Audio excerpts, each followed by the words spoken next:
இந்த பதிவில் நம்ம என்ன பார்க்க போறோம்னா ஒரு சில இடங்கள் வெயில் வறட்சியால முழுமையா வறண்டு போகாம அப்படியே இருக்குங்க. அதுல போய் நம்ம எவ்வளவு மீன்கள் பிடிக்க முடியும்னு தாங்க பார்க்க போறோம். இப்போ நீங்க பார்க்குற ஆழமில்லாத நீர்ப்பகுதியில இரவு நேரத்துல மீன்களை ரொம்பவும் சுலபமா வேட்டையாட முடியும் தாங்க நான் நினைச்சேன். இந்த இடத்த பார்த்தாலே உங்களுக்கே தெரியும், பச்சை நிறத்துல பாசி படர்ந்து இரவு நேரத்துல மீன் பிடிக்கிறது ஒரு பெரிய சவாலாயிருச்சுங்க. ஆனா இதுக்கு மேலேயும் விட்டா வெயில் வறட்சியால மீன்கள் இறந்து கண்டிப்பா பயன்படாம போயிருங்க. அதனால நாங்களும் நண்பர்களோட களத்துல இறங்கிட்டோம். நான் கூட ஓரளவு ஆழமான பகுதி தாங்க நான் நினைச்சேன். ஆனா குழந்தை போல தவந்துகிட்டு தான் மீன் பிடிக்க வேண்டியதா இருக்குது. எனக்கும் எழுந்து நின்று சௌகரியமா மீன் பிடிக்கணும் தாங்க ஆசை. ஆனா எழுந்து நின்னா முழங்கால் அளவுக்கு சேற்று பகுதியில கால்கள் நல்லா மாட்டிக்குது. ஆனா இதுல ஒரு நல்ல விஷயமும் இருக்குங்க. மீன்கள் முழுமையான வேகத்துல நீந்த முடியாம சேற்றுல அரைகுறையான வேகத்துல தான் நீந்தும். அது எங்களுக்கு மீன் பிடிக்கிறது ரொம்பவும் சுலபமா இருக்கும். நாங்க 4 பேரும் அரை மணி நேரமா ஒரே மீனை தாங்க தேடிக்கிட்டு இருக்கோம். கிட்டத்தட்ட அது ரொம்பவும் பெரிய மீனுங்கிறதுனால எனக்கு தெரிஞ்சு அது தேலி மீனா தாங்க இருக்கும். நாங்களும் 4 பேருமா சேர்ந்து அந்த மீனை எப்படியாவது பிடிச்சாகணும்னு சொல்லி தேடிக்கிட்டு இருக்கோம். ஆனா அந்த மீன் முன்னும் பின்னுமா உரசிட்டு போறதை எங்கனால நல்லாவே உணர முடியுது. நீங்க பாக்குற இந்த 4 பேர்த்துல யார் பெரிய மீனை பிடிக்க போறாங்கன்னு தாங்க ஒரு பெரிய சவாலே. மீன் பிடிக்கிறதுலயும் சந்தோஷம், பெரிய மீன் பிடிக்கிறது தாங்க.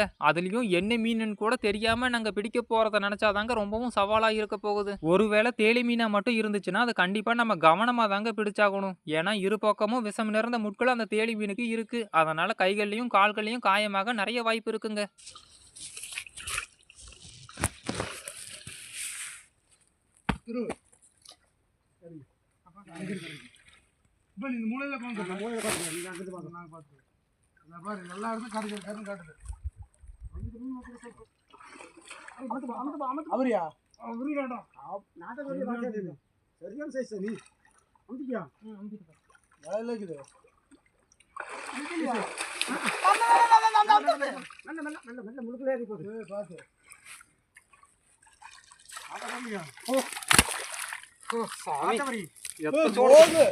இல்லடா அவரிதான்டா. ஏய் விரால்ற விராலத்தை சொடுக்குதுடா. இங்க பாரு 2 கிலோ வருண்டு அந்த மீன். இதப்பா இல்லப்பா நான் குட்டை விராலத்தை சோடு வந்துக்குதுப்பா. நான் எவ்வளவு பெருசா வளர்ந்துருக்குது. எல்லாம் குட்டை விராலத்தை சோடு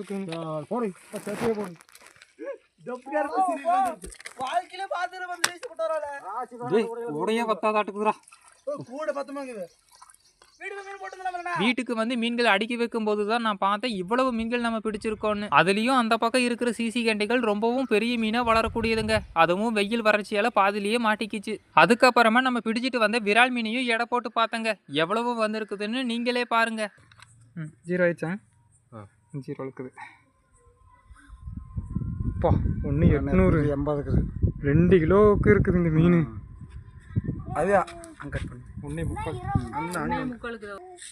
இந்த பதிவு உங்களுக்கு பிடிச்சிருக்குன்னு நினைக்கிறேன். பிடிச்சிருந்தா மறக்காம லைக் பண்ணிட்டு இது போல பதிவை தவறாம பார்க்க மறக்காம சப்ஸ்கிரைப் பண்ணிக்கோங்க. அடுத்த ஒரு நல்ல பதிவில் நான் உங்களை சந்திக்கிறேன். நன்றி, வணக்கம்.